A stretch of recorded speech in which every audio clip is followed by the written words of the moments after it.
समाज सुधारकों की एक बहार लाई गई। सुधार के नाम पर जितनी मर्यादाएं थी उनको तोड़ा गया। सती प्रथा के विरोध में काम होने लगा। सती प्रथा क्या है? किसी भी स्त्री के पति के मरने पर बलपूर्वक उठाकर उसको चिता में फेंक देना सती प्रथा नहीं है भाई।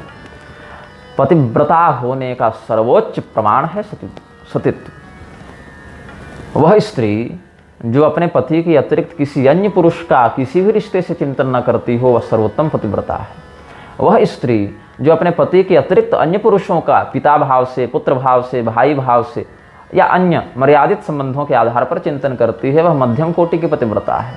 वह स्त्री जो अपने पति के अतिरिक्त अन्य पुरुषों का काम भाव से चिंतन तो कर लेती है, उसका मन भटक जाता है, किंतु लोक व्यवहार के कारण, मर्यादा के कारण अपने चरित्र पर संयम रखती है। जानती है गलत है, मुझे ऐसा नहीं करना चाहिए, मन के भटकने के बाद भी चरित्र को भटकने नहीं देती, वह अधम कोटि की पतिव्रता है।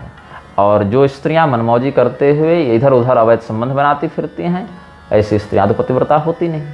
तो उत्तम कोटि की जो पतिव्रताएं होती हैं, उनके शरीर से स्वयमेव वह दिव्य ज्योति निकलती है, वह अग्नि निकलती है, जिसने मन से भी कभी किसी अन्य रिश्ते से भी परपुरुष का चिंतन न किया हो।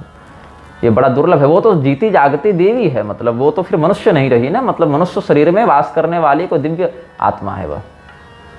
तो ऐसी स्त्री जब अपने पति के शव को अपनी गोद में रखकर बैठती है, उसके मस्तक को अपने गोद में रखकर बैठती है, तो उसके शरीर से दिव्य अग्नि प्रकट होती है और वह उसी योगाग्नि में भस्म हो जाती है, उसको कष्ट नहीं होता।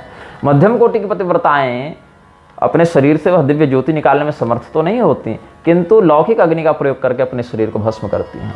अधम कोटि की पतिव्रताएं सती होना स्वीकार ही नहीं करती, वो तो आरूढ़ ही नहीं होती, और जो पतिव्रता है ही नहीं उनकी चर्चा ही व्यर्थ है।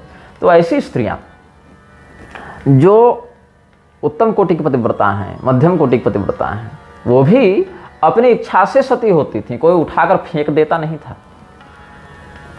वहां भी यह चिंतनीय है कि वह स्त्री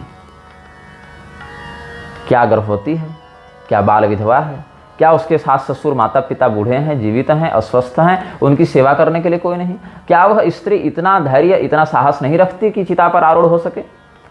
ऐसी स्थिति में वो सती नहीं हो सकती। जिसका बच्चा छोटा है, जिसके सास ससुर माता पिता बूढ़े हों, जिस स्त्री का कोई गर्भ हो, अंदर गर्भ को जिसने धारण किया हो, या जो स्त्री इतना साहस नहीं रखती हो, भयातुरा हो, ऐसी स्त्री सती नहीं हो सकती। वह वैधव्य धर्म का पालन करते हुए अपने संतान और परिजनों का भरण पोषण करे।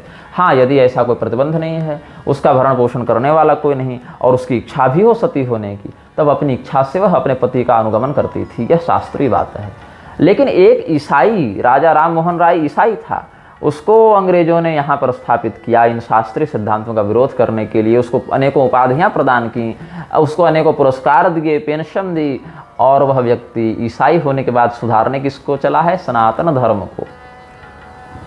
जिस जगह पर स्त्रियों को डायन बोल बोलकर, वीच बोल बोलकर जिंदा जला दिया गया, हजारों महिलाओं को जला दिया गया, वहाँ इस निर्लज्ज की बुद्धि नहीं गई। ये सती प्रथा के नाम पर यहाँ पर आया है, यहाँ पर सुधारने का षड्यंत्र किया है। और वर्ण व्यवस्था का विरोध करने वाले ये जितने लोग कर्मणा वर्ण व्यवस्था का प्रतिपादन करते फिर रहे हैं, ये सभी लोग नास्तिक हैं, ये हिंदू नहीं हैं। जैसे वो ईसाई था लेकिन नाम उसने रखा था राजा राम मोहन राय, वैसे ही ये लोग म्लेच्छ हो चुके हैं।